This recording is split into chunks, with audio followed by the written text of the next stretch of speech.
Today, my guest is a former WWE developmental talent. You may remember him as Troy McClain. AJ, how are you, sir? I'm doing very well. How about you? It's the middle of winter here, and Indiana can be hit and miss. So right now it's freezing cold outside. Yes, I'm in Illinois, so I know exactly that feeling, 100%. So, how did you get into professional wrestling? Did you do sports growing up, or what made you want to pursue this industry? Okay, so that's probably the longest story that I have. So I played football at Eastern Illinois, in Charleston, here, a few hours south. While I was there, one of my best friends, because I watched wrestling, but I wasn't like, as into it. And then Hmm. one of my best friends, and I'm gonna give him a shout out on this because he'll love that. His name is Joe Burton.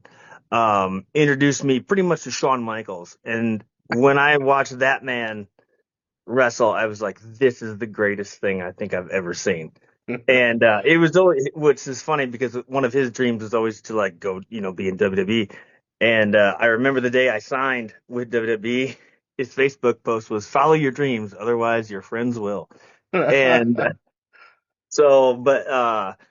no, so I played football, and I was lucky enough to get an internship as a strength conditioning coach at USC and fight on. Um, and while I was there, for whatever reason, The Miz was like my guy at the time. Hmm. I'm awesome. Like I just do that all the time. And then we would literally have the guys at USC, the football team at the time, trained to like all entrance songs. We'd Hmm. start off with DX, and then it'd be Cena, and then we just went through the whole list. Yeah, from Cena to Orton to everybody. CM Punk was a big one too. And I just kept thinking to myself, like, I feel like I could maybe do this. And I went to the LA Fitness Expo that was in LA. Obviously, LA Fitness Expo. That was unneeded information there. Um, And Rikishi and Gangrel had a booth there for Knox Pro. And they were talking about doing stuff. And there's a bunch of people who are a lot shorter than me. And then I'm like 6'2", 6'3". Hmm. And I look at them and I'm like, "You have a school?" And they both look at me like, "Yes." Because I'm tall and everyone else is short. And they're like, "Yes, we do." And I'm like, "I need information." So, um, so this is why I'm still coaching at USC. And, it spun off pretty fast. I just showed up that next Wednesday or whatever it was. I had to drive from the campus at USC up into Simi Valley, it's like an hour and a half drive you know, Hmm. it's not that far, but it's an hour and a half drive. And I show up there and I start training. And that's the first time I took a bump and I was like, this is what I want to do forever. And, so fast forward a little bit. Because I'm going to school at the time, Hmm. and then I'm training at like 8 o'clock at night up there, and in LA traffic is terrible. So it's just either when I wake up, I get in a car, I go to SC, then I get in another car, then I get to the training, and then I get in the car, and then I go home, and then I sleep, and then that was my whole life for a few months. Luckily, um, not long after that, it was Easter Sunday, weirdly enough. Um, I'm on the phone that morning with my mom, and I'm just like, she's like, "What are you gonna do today?" Like, she's like, wishing me happy Easter, and I'm like, probably nothing. And we just talked for a little while, and I'm like, yeah, I'll probably just hang out here. I get a text from the head strength coach at USC at the time. He goes, "Cena's coming in. Get here." I get in the car. I get a ticket for not having a seatbelt on the way there. I get there. Cena's not there yet, but so I'm just like working out, like thinking like Cena's gonna come in and like we're gonna be bros now. Hmm. And I work out for like probably 4 hours before he shows up. I've been in the gym for 4 hours just waiting for him to come in because I know he's going to be there. And he gets there and he jokingly keeps calling me the tan man because at the time I was tanning and I was really dark because I was training at the time now for like maybe a month or two to actually to wrestle. So I'm super tan. And he calls me the tan man. And I'm just like immediately defeated and I can't talk to the man because it's like it's Cena, that's the biggest Hmm. star in the industry. Hmm. And so I remember he works out and like they're just like, just jokes back and forth or whatever. And so he leaves and in the time I'm just like, fuck. I didn't say anything to the man. And even the coaches were there just like, you mean to tell me you're trying to do this thing? He was right here and you said nothing? And I'm like, yeah, I did that. Luckily enough, now it's Monday and he comes in again because this, I want to say is, I don't know if they had a house show or maybe Raw was just at Staples or something like that, but it was, yeah, it must have just been Raw or something. But, thank God he comes back the next day, right? And he's there, and then finally I'm just to work up the galls and be like, "Do you know like Rikishi? You know Gangrel and stuff?" He goes, "I said, I didn't know Dave very well, but I knew Rikishi." And he tells me this whole story about like being in on the road and him like talking about the rap gimmick that he was doing at the when he first Hmm. started and stuff. And I'm like, "Yeah, I've been training with them." He goes, "Wow, you want to fall down for a living?" That's the greatest line I think I'll ever hear in this business is you want to fall down for a living. Because that's awesome. Oh yeah. And I go, yeah. And then he's just like, well, give me your phone number. I may not always text you back, but just text me once a month and let me know how things are going. So I did. And he ended up giving my information to a guy named Rob McIntyre, who was his like strength coach, Hmm. who then got it to WWE. And then, which went way faster than I thought. All of a sudden at SummerSlam, I'm having a tryout. So, you know what I mean? Like, it's not, Hmm. if it's like 4 months later, and I'm talking with, the vice president of talent relations through email, like about a tryout. I'm like, this is wild. So they even told me before I went to the tryout, we probably might not bring you in this first time around, but we just want to see where you're at and stuff like this because we know you're in school and stuff. But I go to the tryout and the one thing, if anyone who listens to this is trying to get into WWE, this is the only thing I can possibly tell you that we did this, because I wasn't very good. Adam Pierce, actually, I did a match with Adam Pierce at my tryout. There's a picture of me wearing Gangrel's boots and his singlet wrestling Adam Pierce at my tryout because they had a long line of people, one through, I don't know, 40 something, how many people were there. I was one, which was terrifying Oh yeah. because I don't know what the hell I'm doing, but Adam was two. So, which I think it was set up that way to the point where because that way it was one and two had a match together at the end of day three, Hmm. 3 and 4, so on and so forth. So me and Pierce had a match at my tryout, which he just said shut up and listen pretty much, and I did. But we did these conditioning drills at the end of day two. You get in the corner, you hold the ropes, and you're just doing high knees pretty much the whole time. And so the first four went in, next four, next four. Now there was because they had cut some people. So now when they asked for those numbers, there was a spot missing. And they're like, who's next? And me immediately, because my dad was my head football coach. Hmm. And you know what I mean? I played football my whole life. Immediately, nothing even went in my brain. It was like I jumped in there and did it again. So I've done it twice now. And then the same thing happened.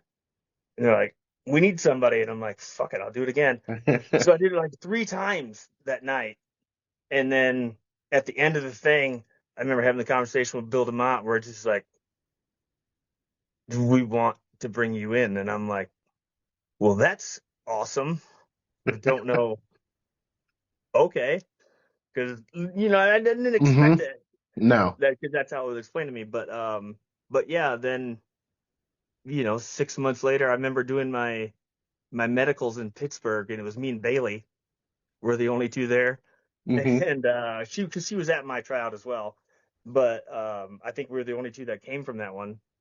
Um, but yeah, so did the medicals there, and then I'm just sitting around waiting, training at SC still. Like our Aaron Osmus, who was the head strength coach at the time, was like nice enough to let me just like keep training and working out there, even though I had no affiliation with USC whatsoever, which is why I'm a Trojan for life. But yeah, and then you know that next January I show up and it's like, all right, well here we are. So how nerve-wracking was that being so new and then having all this come? That was fairly quickly. Yes, it was probably a year I started, and then the next it was a year that I actually because I wrestled a few times with Knox, worked with Rikishi and Gangrel, and then maybe less than a year later, all of a sudden I was going to Tampa at FCW. So it is especially nerve wracking too. I feel like you see a lot of people they bring in from the indies who have a little bit more confidence Mhm. than the people who don't really come from that. Like when they bring, because they'll bring in like football players and you know bodybuilders and soccer players. They bring in all Yep. these other things, but like you get there and all of a sudden it's like that there's a learning curve you know what I mean, Hmm. and these people are already ahead of you even though you showed up the same day. So that's always a little bit intimidating because I remember being in um Harwood Yep. Dash. um he was one of those guys where it's just like because he's been on there forever, and I remember being in NXT at the training center and just being like, I just want him to like accept me because he's just not very accepting of people who didn't really come at the time. Um, of the people who didn't come from like the indies and stuff, and it's just like I just want him to like, just Hmm. want him to like me because I feel like if I do that, then it's like okay, I'm part of this now, which was very hard to do. I remember there was an acting class. We brought in Howard Fine, who's a big acting coach. Hmm. He worked with like Will Smith on Concussion and all this stuff, big time guy. And he came in, and I remember they did this like emotional thing where I was like, they bring back, you to trigger your own memories to show emotion. And Hmm. I remember like in that thing for whatever reason, I called out him, and I'm just like, I know you don't think I fucking belong here, but like, I swear to God, I'm trying, like, I'm doing this, like, I want it just as bad as you do, I swear. And like, it's a whole thing. But I remember he was the one person when I was in NXT that you just wanted to be like, he gets it. You know what I mean? Like, as Hmm. far as like in the locker room, like, that's who you wanted to, make sure you like if he was cool with you, all of a sudden you're like, okay, Hmm. I'm one of the boys at this point. What was your first impressions of the WWE itself, the developmental system at the time? Well, 'cause when I first got there, we were in Tampa still for about 6 months, and it's not what the training center is now. Obviously, Hmm. it was Steve Kern, who I love, Steve to death, um, ran that, and then it was because we weren't on the network at the time, so NXT was like its own brand, but it wasn't as Hmm. big as it was, and I'm thinking like I just made the majors, right? So I'm going into something like huge. And it's just like a little small little crappy warehouse with two rings in it. And it's like, okay. I mean, don't get me wrong. I'm here, so this is awesome. But it wasn't quite because I remember coming up to the building the first time when I'm driving up there and I'm just like, oh, this is where we do this? Because it doesn't look like much from the outside. But which obviously that changed real fast. But yeah, so going in there and then the first time I went in there, Punk was stretching out and he was like there just to kind of work out or whatever. And I'm just like, Hmm. oh, okay, well, CM Punk's right here. Because the first match I ever went to was Money in the Bank with Cena and Punk. Hmm. And that was Oh yeah. I was sold after Hmm. that. the promo itself beforehand, I used to watch just to like pump myself up. Where you know what I mean? Where they had like the whole thing leading up, where he's like, "Do I have everyone's attention now?" And then like, "You are what you hate. You are the New York Yankees" type, and like that was, God, I can't begin to tell you how many chills went through my spine when Punk won, and like it, that. But especially when Cena was the guy who Hmm. got me there, you know. Hmm. And so that was incredible. But yeah, then Punk's just there and he's like, "Hey, I'm Phil," and I'm just like, "Hey, Phil." Um, but then too, because I mean, a lot of people who then you watch on Raw, all of a sudden we're just like down there working out and stuff. So that's always pretty cool. Like when you just it's Hmm. like you're like, oh, and then too, the Shield was still there at the time, technically. They were Hmm. they were on Raw, but technically they were still part of the NXT roster. So it's like Rollins and Ambrose and Reigns are like there still for sometimes because they got to go on the road because now they just started being on TV. Hmm. So it's just like it's a very confusing thing to be in this like small little warehouse and then like these stars, the people you were like, because again, it's all just viewing yourself larger than life, right? Hmm. And they're just down here in this with like the crappy man, like it doesn't look much different than what I came from at Knox, realistically at the time.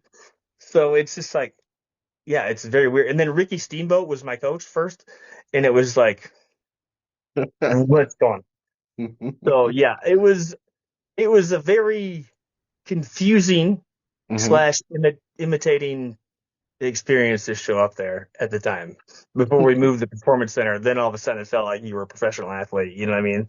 Because Hmm. that then it got. I remember having to go and help set up the weight room at the performance center, and then you see the scope of it all, and you're like, Hmm. oh, this is what I thought I was going to walk into the first day. So yeah, it was yeah. While you were training there, did you pitch stuff for you to do? Did they pitch stuff to you, or how did that work for you personally? So I did the motivational speaker thing for a long time. Hmm. Um, Finding Troy, we did the whole book, and then because Ryan Katz came along a little bit later after I stopped there, and me and him, we did a video at WrestleMania Access that is the greatest thing of all time, but no one will ever see because WWE.com didn't want to put it on for whatever reason. But it's just me going around and like talking about like, are you excited this weekend about the Troy McClain Finding Troy seminar? And people were like, they had no idea because at the time when I went to WrestleMania, and I'm going a little bit ahead now, but um, no one, I wasn't on TV yet, Hmm. but I was still like one of the ones they put to access. So I'm the only one not on TV, so no one knows who the hell I am. So we go around with a camera and I gave me a microphone and I'm just interviewing people about how excited they are about my seminar. That's not happening. But in my name, who most of them do not know, because at this point in time now we've been on the network. NXT's become a brand. This is a few years later. Hmm. NXT's become a brand, and people are like excited about it, and no one knows who. And then people just getting their reactions like, yeah, I can't wait to see Troy and stuff like that. And it's like I'm the one interviewing. You know what I mean? It's just, Hmm. and then we've got very few people in all of fan access to actually be like, I don't know who that is. Most people were just like, yeah, no, yeah, I can't wait for that. What day was that again? Like stuff like that. And it's the greatest video I think I've ever done that will never see the light of day because they own it and it's never going to get out there. But we did a whole thing where they wouldn't let me backstage after we did the thing because they didn't know who I was.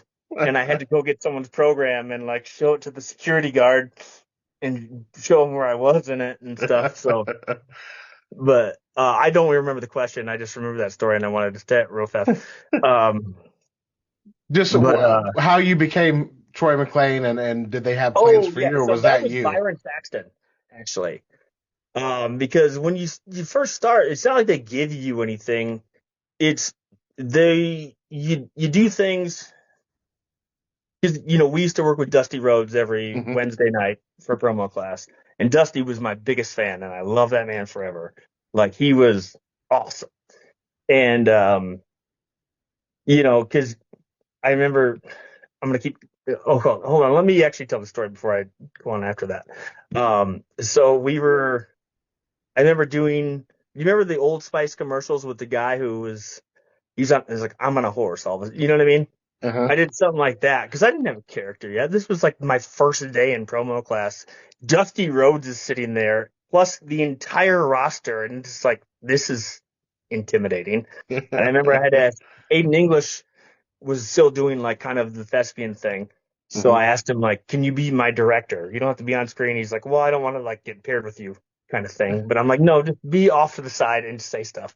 And I did this whole thing where I just kept screwing up the Old Spice. It's like Old Spice, body liquid, and like doing this whole thing while I'm standing there in a towel, pretending like I was doing like like a commercial for somebody, but I didn't know. I was stupid. And from there, uh, it just kind of like Dusty he got me a little bit. You know what I mean? He Hmm. got the comedy that was behind what I wanted to do. And Byron Saxton was the one who actually kind of gave me the idea for the Tony Robbins type of Hmm. thing.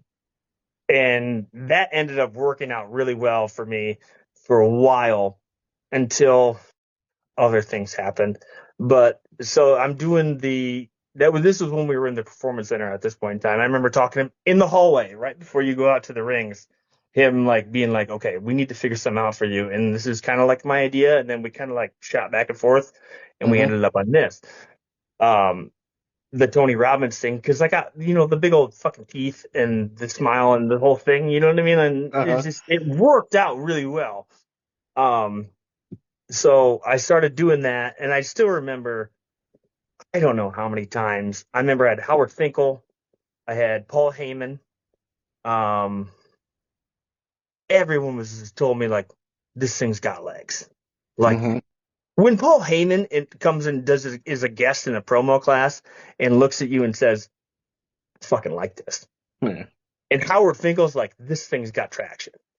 You're just like, and again, this is all happening in not a long period of time.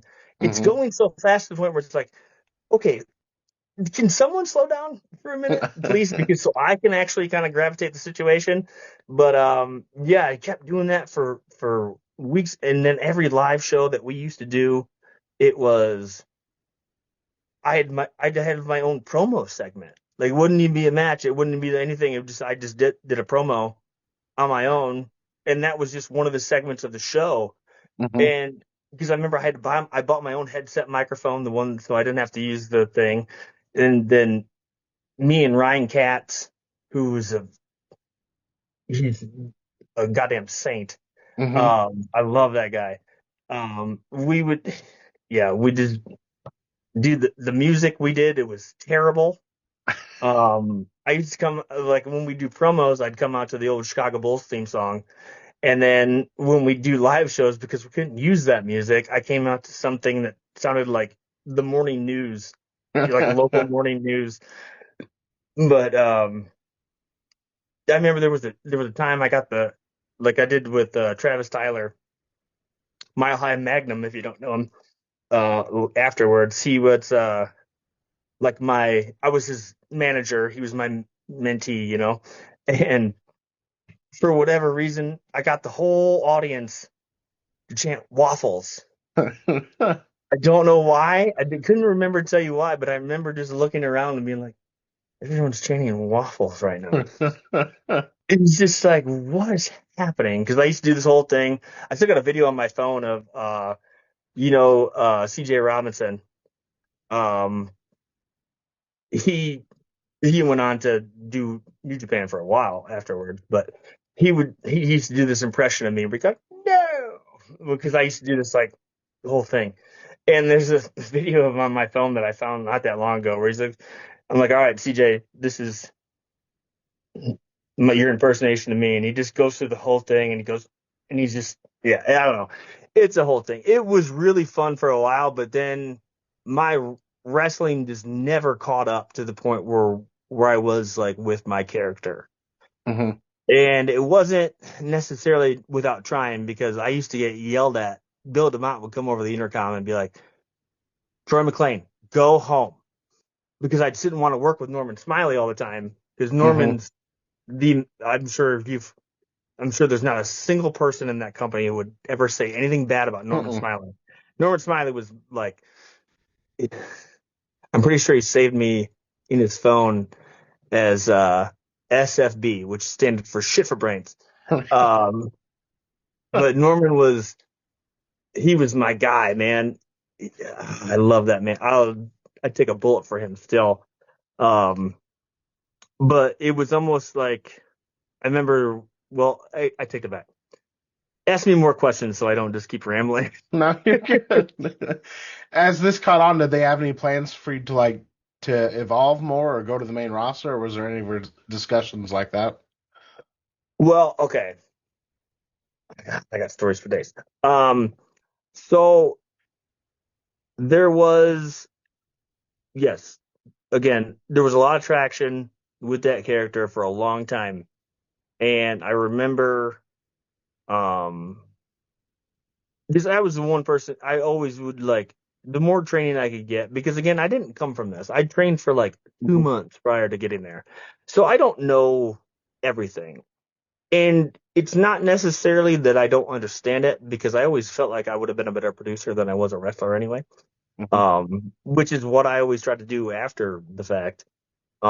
Is because I get the storytelling of it. That's why I went on and I did some acting. I did a lot of things like with TV and stuff. Not big things, but that was where I felt like I was most comfortable and felt like that's where I could do the most good. But so Terry Taylor was who I love Terry too. He was working with Damien Sandow at the time. Damien was trying to figure out like like bigger moves for his like set. You know what I mean? And he was on Hmm. TV at the time. This is when he's doing the whole thing. And I remember I just offered up to be like, I can help if you want. And again, Terry Taylor was awesome. And Terry Taylor also, Shawn Michaels, like I know this. You know what I mean? Like this Uh-huh. was the guy. He was. This was so. And again, being the Shawn Michaels guy, I was because Shawn Michaels was an absolute icon to me. And so I'm every time Terry's doing anything down there, I'm like, I want to be involved. And so he's just like practicing different things. And he ends up trying some DDT that's on the steps. Now, fortunately, that did not work out well for me because as we tried it the first time, I don't blame him whatsoever. It's me being probably too green at the time to actually like, I don't know. It was like I should have known, like, I don't know. I don't know. We didn't have enough chemistry for me to like actually prevented this or Hmm. no, but prior to. Anyway, I ended up going a little too far. Bam, gash on my forehead, right? Hmm. Smack it. And so now and of course, I think I'm fine. I'm just like, oh, bang my head. I'm fine. But it's a step. So it's like, there's a Hmm. massive gash and I'm bleeding out like a motherfucker. So I go to the ER and there was a whole thing where this is all secondhand accounts, but someone yelled at Bill or Bill had yelled at Terry like, he's supposed to be on TV tomorrow because this we shot on Thursdays for NXT and this was a Wednesday. And I don't know the truth to that. I don't know what happened there. But either way, I had to go to the ER and get stitches, do the whole thing, and then I couldn't obviously do anything after that. But so it almost did feel like after that, it was like I kept doing the thing, and Dusty just was Dusty was gung ho on everything that I was doing. Hmm. Like he was 100% behind me. I'd have a bad promo, and he'd just look at me and he'd be like, just because you threw an interception doesn't mean you're not the starting quarterback. You know what I mean? Like Hmm. that was kind of the mindset. He's like he wanted me to keep doing that, which was awesome. And when you Dusty Rhodes telling you this, it's like Hmm. okay, I'm not gonna be like no, I need to try something else. No, I'm with you. Yeah. So that happened, And then as I kept trying to evolve the character, and again, it just like everyone. I remember Julian Mercury stopped me when we were at a house show in Podunk, nowhere, Florida, and he just looks at me and he's like, "I think you're going to be a really big star in this business." And I'm like, "That's awesome. I wish somebody would like Mm-hmm. act." You know what I mean? Like it's like everyone kept telling you how like big they think you were going to be or how good you think you were going to be, but no one ever like was. It'd be like a one-off thing, and then all of a sudden you're just sitting there thinking to yourself, like, "Am I?" I don't know. It was a very confusing time for me because everyone just kept telling you how good you are, but then no one ever like seemed to act on it or like. Besides Dusty, I felt like the only person in the entire company who had my back like consistently. Mm-hmm. Where I had to talk to him every Wednesday after promo class to make myself feel like I'm still doing good. Mm-hmm. So, but so as we keep going on, all of a sudden Bo Dallas comes on. Believe, Mm-hmm. which is a word I will hate for the rest of my life. Because I'm like, well, my gimmick doesn't work with that. Mm-hmm. So once that happened, all of a sudden, I remember we tried a few things when it was me and I can't remember her name. We did like this Ken and Barbie thing at the time, which went over really well. But I mean, it just after that moment, when I watched Bo Dallas on Raw, I'm like, I'm fucking done. I knew Mm-hmm. it. That's the writing was on the wall at that point in time. But yeah, the character of Troy McClane, it was a wild ride for what it was, but it was super fun. I know we tried to get into a Tony Robbins seminar that was down in Florida, and Tony Robbins came back and said we really don't want anything to do with WWE. That was Ryan Katz's doing. Like we wanted to go because we could have shot stuff there, done the whole thing, and then Tony Robbins was like, we don't really want anything to do with it. So it was a ride. That's for sure. But yeah, so that's how Troy McClane panned out. A lot of great moments. I don't know if you've ever heard Nick Dinsmore talk about the Tampa screw job. Uh-uh. You're gonna have to look that up. That was me, Travis Tyler, Angelo Dawkins, and I don't remember who Dawkins' partner was, but the Tampa screw So job. after that, There's after Nick the Bo Dinsmore Lee talks about. He thing was a came out, producer how of that much match for longer us, were you with and WWE at the time? it was. I mean, it was a few months. Yeah, look that up. I thought it was done at the time. Mhm. And of course, like I told you, Dusty's was a huge fan of mine. And he kept encouraging me to do it. And then I think someone finally told him, um, let's try something else with him. Mhm. And I knew when it was, I did Baron Corbin's debut Mhm. on NXT. And I took that thing like a champ. I'm just saying. If you could, it's still on YouTube somewhere. I took it like a champ. I remember I had to punch or two in, but that was about it because it was pretty much a squash match. But it was. I knew the writing was on. I mean, at that point, because you'd had me work on this thing for like a year, and Mhm. then all of a sudden, he comes up and does it, and it was like there's no overlap there. So it was what it was. I mean, it's a business. I get it. Um, they gave me some bullshit about when I got my release, and then it's just like, well, we just want to.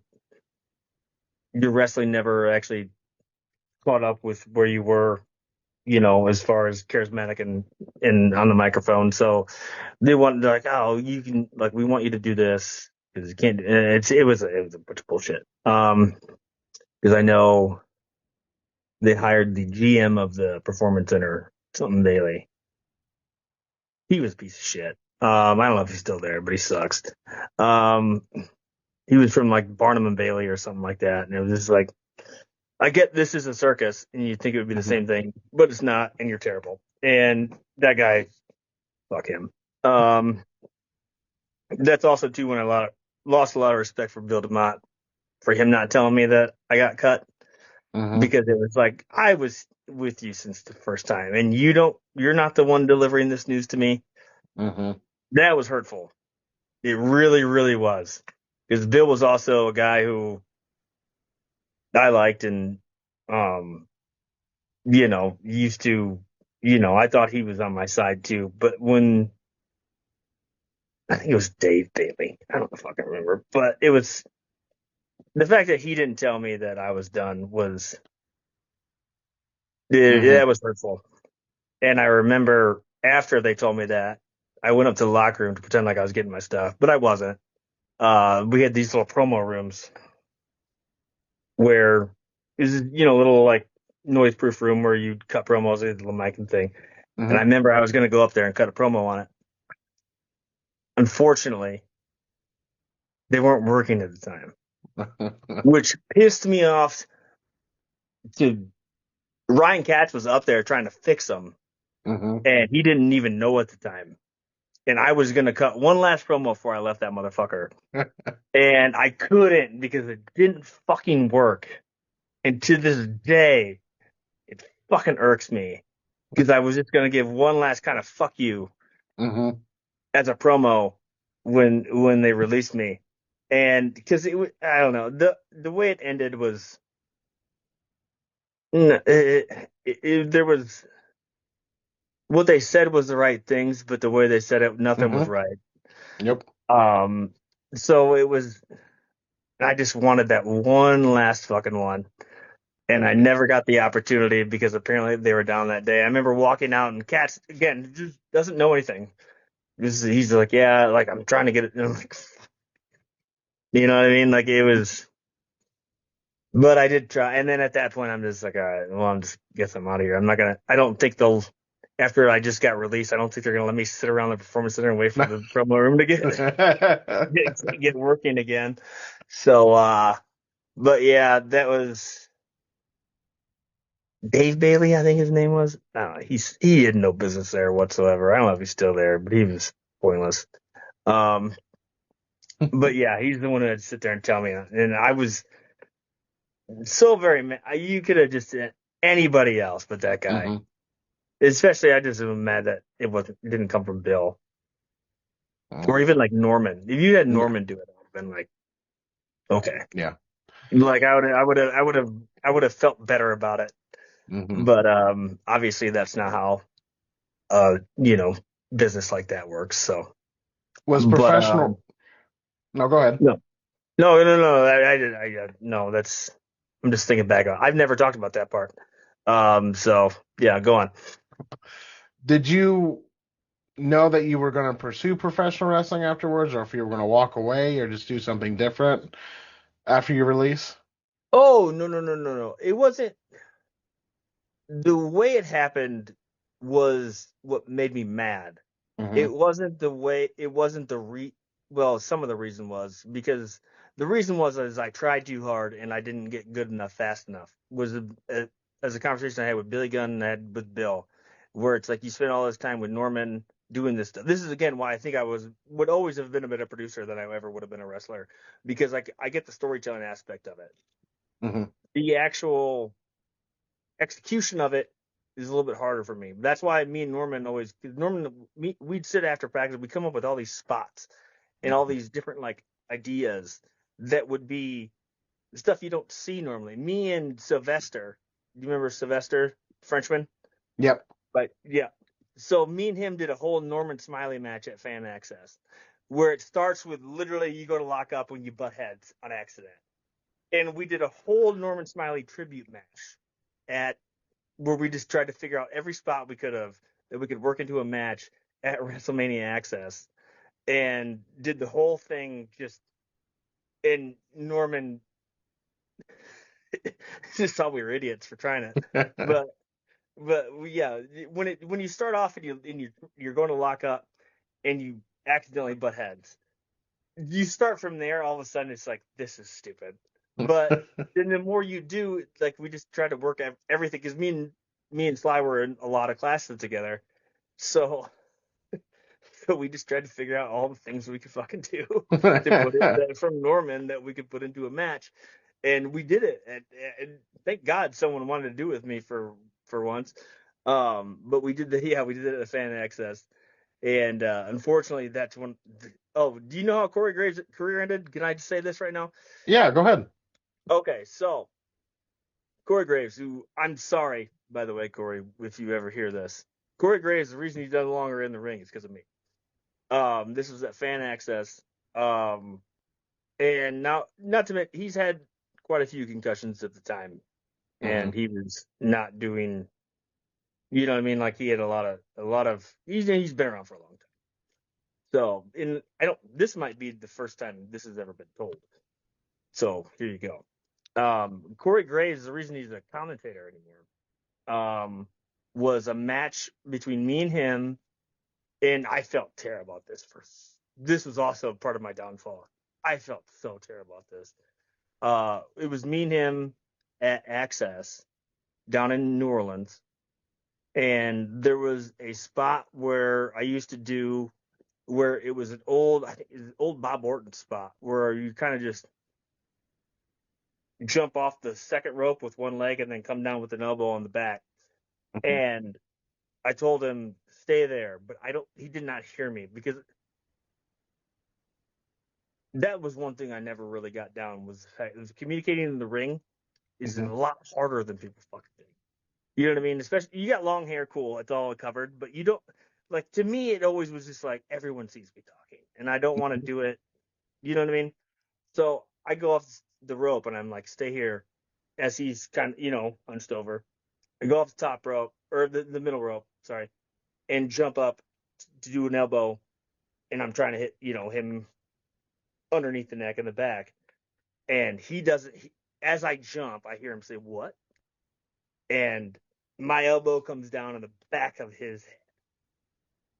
Now, this is awful for me to tell because I felt terrible about this. So fucking terrible about this.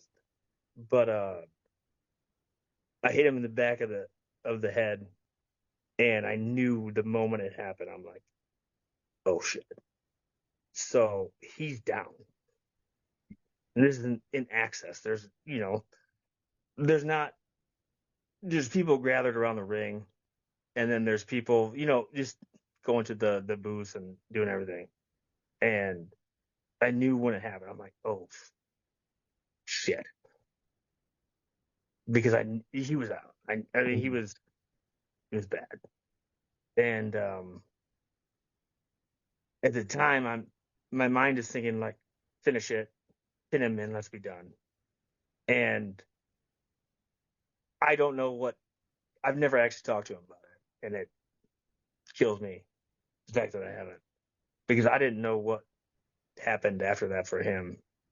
But so he's down, and I know it's bad. And I tried to just pin him in, let's get this out of here, but he doesn't. Like he rolls away and it's like his.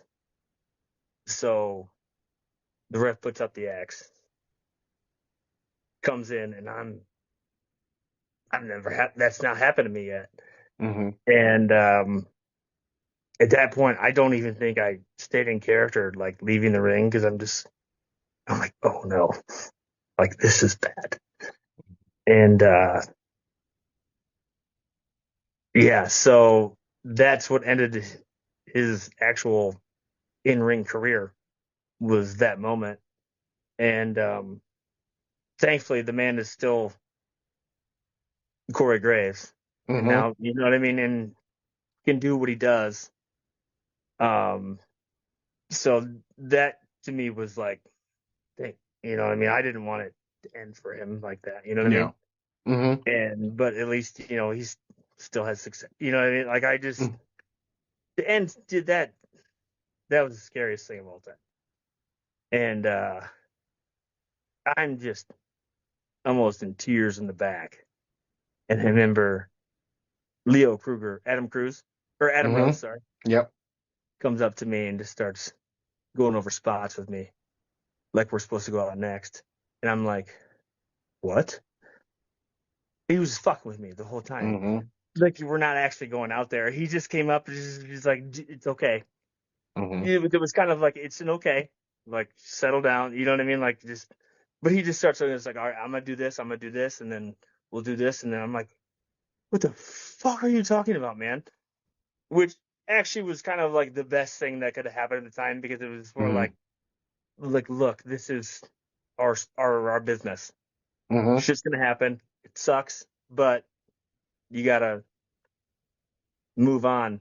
But yeah, I don't know if anyone's ever told that story, but that's why Corey Graves is no longer in the ring. It was me. It was 100% me. But thank God he did, because he was always that guy. Oh, yeah. So that's cool that happened, but for him, and everyone tried to make me feel better for the longest time, but it was just like, dude, that was also what that was of the downfall of Troy McClain started pretty. Yeah, that all happened around the same time. But yeah, that's why. And thank God he's still, you know what I mean? Like, he found Oh, yeah. success and stuff. But it was, God, it was terrible for me. Because you don't want to do it to somebody. He's like, when you No. get in the ring, you're trusting your life and your livelihood with somebody else. And I didn't. And you didn't. I didn't. You know what I Yeah. mean? Like, that trust was misplaced. And yeah, that was bad. But fuck you, Adam Rose or Leo. Was it hard, like, stepping into the ring again? Like, were you scared after that happened that you would not be able to concentrate or anything? Because I think the next match I had there, weirdly enough, the Norman Smiley tribute match was the last one I had, and Mm-hmm. that really helped, because I did one with Mason Ryan. Mm-hmm. I think was I don't know if it was the same day, but it was after that. That was tough, because you just do that, and it's almost like it's hard to trust yourself with somebody else, let alone, you know what I mean. And then, but obviously they go in there and they're just like it's any other match, but you're in your mind thinking like, oh my God, what did I just do? Like, I was shaking when I left that match with Mm-hmm. Corey. Because I'm just like, oh my God, what did I just do? And um, that made me feel better. I remember, I want to say it was Jason Ayers, who actually I just talked to the other day. Was I think it was him, or who was it? I want to say it was him, but I could be wrong. That was a ref of that match that I had with Mason Ryan. And then it got to the point where it's almost like, okay, it's Mason Ryan and it's me. What do I do to put heat on this man? Because he's a fucking mountain. So it was almost just like I kept, because I at that point I was trying too hard almost, Mm-hmm. and I was doing two things too conservatively, where it was like, okay, this is not going good. Just have him beat me, and let's move on. Because one, it's already not believable in a sense Mm-hmm. anyway, because this man is huge. Which, weirdly enough, me and him tried out for Cirque du Soleil at the same time. That's a whole different story, but true. Um, but then it was when me and Sly did the Norman Smiley match at the end. That was the last match I had at Access. That was the one where it was like, okay, let's Mm-hmm. move on. I mean, don't get me wrong. It was still, Bill DeMott called me on, because that next week of practice was terrible for me, and he called me on like that Saturday or Sunday, because Mm-hmm. they didn't bring me with him to the shows. He's like, hey, what's going on? And it was just like I'm like, man, dude, I don't know how how do I just ended a man's career pretty Mm-hmm. much, because I found out that he was no longer gonna do it again, and this is a guy who, I respected and liked and looked up to, as far as, in NXT. I just Mm-hmm. ended his career. Thankfully, he found another one, Yeah. but it was that was it was not a great time in my life. Mm-hmm. Um, Especially too, because he was always super cool to me. He was always like, helpful. Like he wouldn't go out of his way to like, tell me stuff. But if I asked him something, he was a Yeah. you know what I mean? He'd Hmm. help. And you just did that, and it's like access at WrestleMania, and then yeah, that was not a great weekend at all. Was But was there any particular moments before your release happened that stand out to you more than others during your time there, for you personally? as far as what? What you got to accomplish, what you did. Oh, I mean, um, again, the video that I did at Access with Cass still, again, is the greatest thing I think I've ever done that will never be seen. Um, I think a lot of it was because, me and Sean Ricker, LA Knight, Hmm. he ended up becoming my roommate and one of my best friends when I was there. And that was great. As far as the whole ride that happened there, there's so many like little moments Hmm. that just will always stick with you because it was a great time. Wrestling wise, um,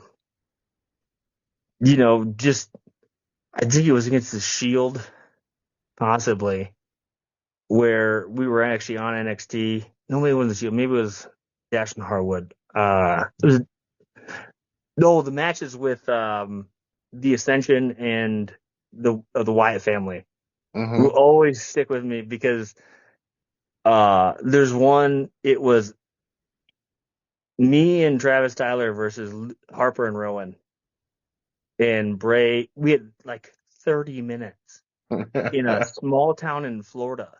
There was 4 people there. This is before the network and before NXT became 4 people there. One of them was my tag team partner's dad. So when we got like 20 to 30 minutes, something like that, and Bray Wyatt being the absolute fucking legend he is, comes out and he cuts a promo on Travis's dad for like 10 to 15 minutes. It's literally like like how you entertain 4 people Hmm. for a half an hour. Big crowds are easy. Yeah. Smaller ones are tough. Hmm. But he literally just cuts the promo at his dad the whole time. And then gives us about 10 minutes. And okay, now 10 minutes we could, because we still got the exit and stuff. Still, Hmm. realistically, we're in the ring for like 8 minutes ish. We can work with that. But in front of 4 people. Um, in front, if there was 190 people there, sure, we could have made that work. But in front of 4, and he just cuts this awesome promo on my partner's dad, like epic. That's something I wish they would release because I mean the pure gravity of the fact that this man, because that's how good Bray Wyatt was. I used to love working with those guys was awesome because Harper and Rowan, goddamn, I love Harper Hmm. more than yeah, he was the best. Such a nice dude. They're big brutes, but they're like the most gentle people to work with. Hmm. Um, I remember Rowan had thrown me into a poll because we did like a weekend where it was us versus them in Hmm. house shows, and he threw me into the pool, and he threw me a lot harder than I thought it was gonna, and I ended up taking the pole on the nose, and my nose is bleeding, and he throws me back in the ring because he sees blood, and comes down there, and he just starts taking this forearm, trying because once blood happens, all of a sudden the X goes up, Hmm. and he's just like rubbing this, and the ref just goes, "Okay, you got to get this to stop, or I'm gonna have to do it." And so he just keeps trying to like rub the blood off his sleeve, and like Hmm. on, you know what I mean, like just so it stops bleeding, so we can keep going. And dude, they were so fun to work with. Them and the Ascension, um, were those tag team matches with those guys early on Hmm. were so much fun. I mean, we got our ass kicked every time. Don't get me wrong, because obviously we were never beating them. But they'd give us like 20 minutes with these guys, and it was what a learning experience like Mm-hmm. that always was, is to work with those guys. And it was fun. And yeah, just even with like Harper and Rowan, and then like Bray's on the side, just saying his shit, and you're just like, this is fucking gold right here. This is awesome. I can't begin to tell you how much I respect what Bray Wyatt did for this Mm-hmm. industry. He was so good, so fucking good. And it was like, honestly, looking back on it now, I didn't realize at the time, but what a fucking honor I can say that like I did working with him, even in house shows against against four people or in front of four people. Mm-hmm. What a masterclass that man was. It was so good. Those guys ruled. They really did. I would imagine Sam Travis would say, he would say the same. It's I mean, we were there to get our ass kicked, but it was just so fun. Like so fucking fun. But yeah, man, what? You've never seen somebody captivate four people in an Mm-hmm. audience like you watched him do. That was the most insane thing I think I've seen in wrestling ever. Is the fact that, because no one in the crowd wants to like be the one who gets excited about it. Yeah. But when the other three people who don't know anybody is watching this man cut a promo on the dad of the opposite team, all of a sudden everyone's involved. I was involved. I was emotional. It was so brilliant. I can't even stress. How do you getting a crowd of four people to get into something is impossible, but somehow he pulled it off. Like it was nuts. So that's one of my better memories of that whole place. Besides the ones I spent with like Robbie Brookside and Mm-hmm. and Norman and Nick Dinsmore and those guys, those coaches, and then even I just messaged Cash Wheeler now. Mm-hmm. Um, oh, Dawson. I think I said it wrong the first time. Uh, Dash and Dawson. Mm-hmm. Harwood was the one who was Dash was we were in the same class and we'd always go. We do the old John Lovitz thing every time in class when we were with Billy Gunn, and it was always I love the bond you build with those guys in NXT is Mm-hmm. second to none, honestly. And it's I miss all those guys every day. But yeah, I don't remember what the question was No, or where I was that going was, with this, but this is where we're at. after your release, did you know if you were going to pursue professional wrestling outside of WWE, or were you going to switch things up and pursue a different avenue? No, I didn't. I didn't immediately, which was probably a big downfall of mine. A good friend of mine, Bull James, Mm-hmm. probably. So another one of my really good friends. I talked to him all the time. He tried to help, and at the time though, it just didn't seem. I'm like, I just, I don't know if I have it in me to just like. It's hard to be Yeah. rejected from the thing and then come back. It'd be like, if you got cut from an NFL team, then where do you go from there? You know what I mean? It's just Mm-hmm. like so. It wasn't until uh, I went to Vegas to complete my master's degree at UNLV, and Sean Ricker, LA Knight, was the one who's like, I'm in, because he got released before I did the first time, Mm-hmm. for his first time. And so, because me and him were really, really close. And so I went back to LA. Me and him were roommates for a long time. And then we would go and we were for Championship Wrestling from Hollywood out there with Dave. And then we go and to FCW. Now, this is between LA and Vegas. It was more of like I had fun, a lot more Mm-hmm. fun for the first time. You know what I mean? Yeah. Which kind of like reinvigorated my like love for it again, because it was like I can do whatever I was in a wheelchair at FCW for like 3 months.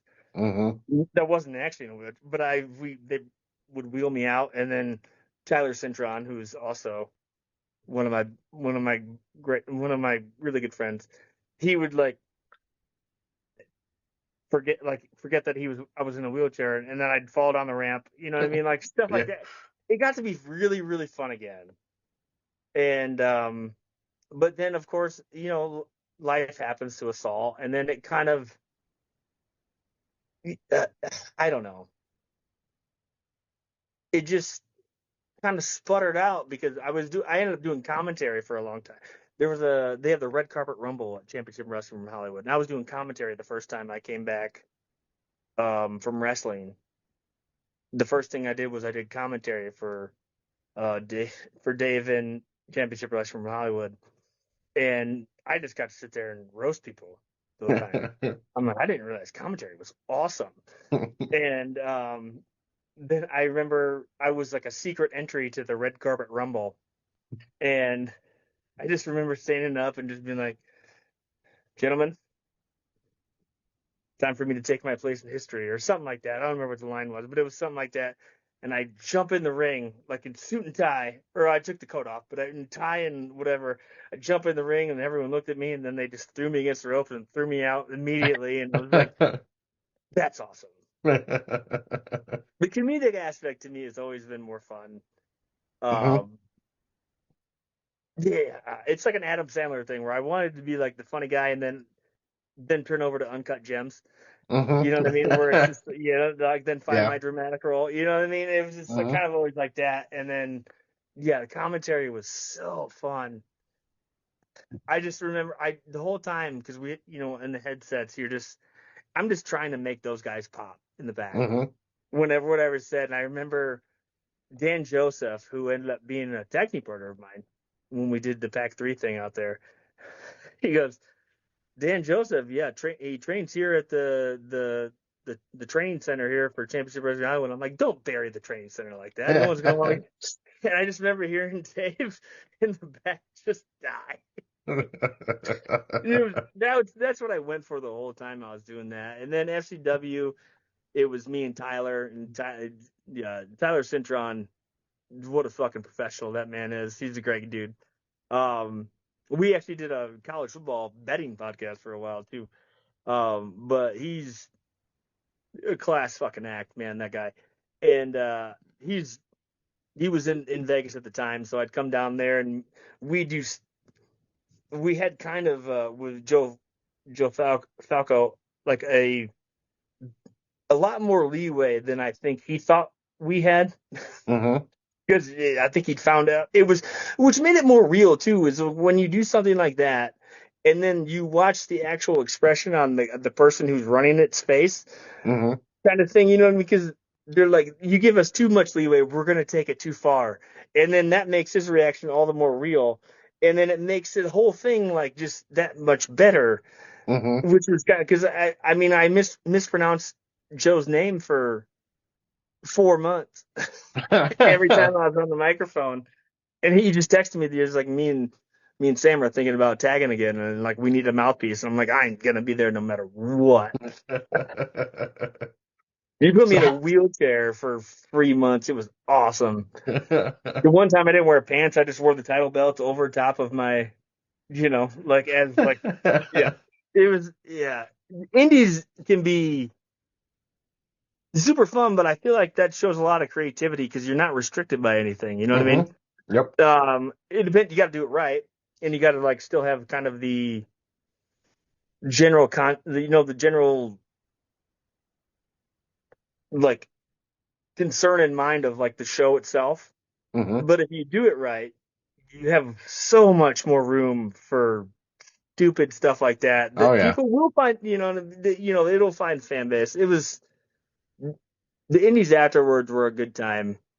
It was about in COVID where I think, Mhm. or like maybe right before COVID, where actually that's when all of a sudden I I kind of got out of it and stuff, but I recently got the itch again, and I started messaging some people, and I'm just like, I don't even care. I'll go train somebody, but because even like Kevin Cross, who was at FCW at the time, I Mhm. remember talking to him all the time, um, because I was fresh out of WWE at the time, pretty much, and I just he'd always ask me questions, and it's just like I don't care if you take my advice, but just consider it.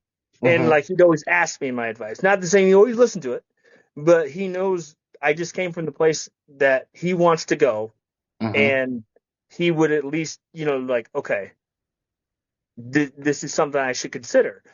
And that's what I really loved about it was I feel like, yeah, is the fact that he would listen to me and then like he'd message me on X, Twitter. I'm sorry, I called it X. That's not what it's called. He'd message me on Twitter and just ask me these questions. I'm just like, look, this is how it goes. This is what, you know what I mean? Like, Mm-hmm. I just want to give you the best opportunity to do what you want to do. Like, I know, that's all I want at this point in Mm-hmm. time because I've been there. I know what's going on to a certain extent. I still have Exactly. friends there. I just want to help whoever, you know what I mean? I want to make the business better, whether it's I'm a part of it or not. I don't care. I just want to watch who people I like succeed. Mm-hmm. So that's kind of where I'm at right now. But you know what I mean? Like, if you want my advice, cool. If you don't, I don't know. It's fine. But I'm always willing to offer. Where can people reach out to you at if you're gonna maybe pop in some places here? I'm at Gimmick Deal now. I used to be Troy McLean WWE. I'm at Gimmick Deal on Twitter, X, if that's what you want to call it. I still have a hard time doing that. My DMs are open. And again, anyone in the business, I want to help. Mm-hmm. That's is always what I've tried to do. And then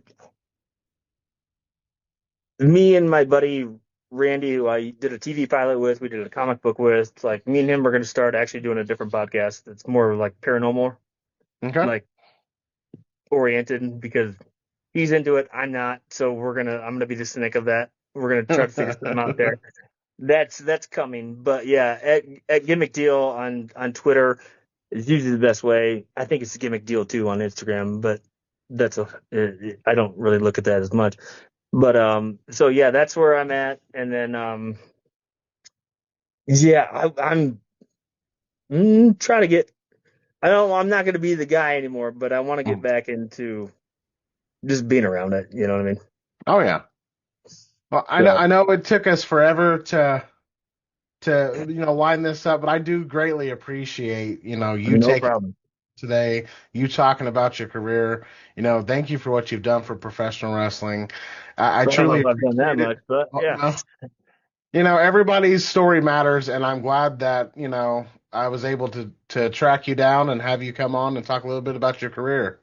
Well, it's I told you the other day. It's like when the guy who got me hired at WWE is who's one of the most decorated people of all time, and he's gonna have his last match against what was maybe I Hmm. don't know. Has that been cemented yet? No.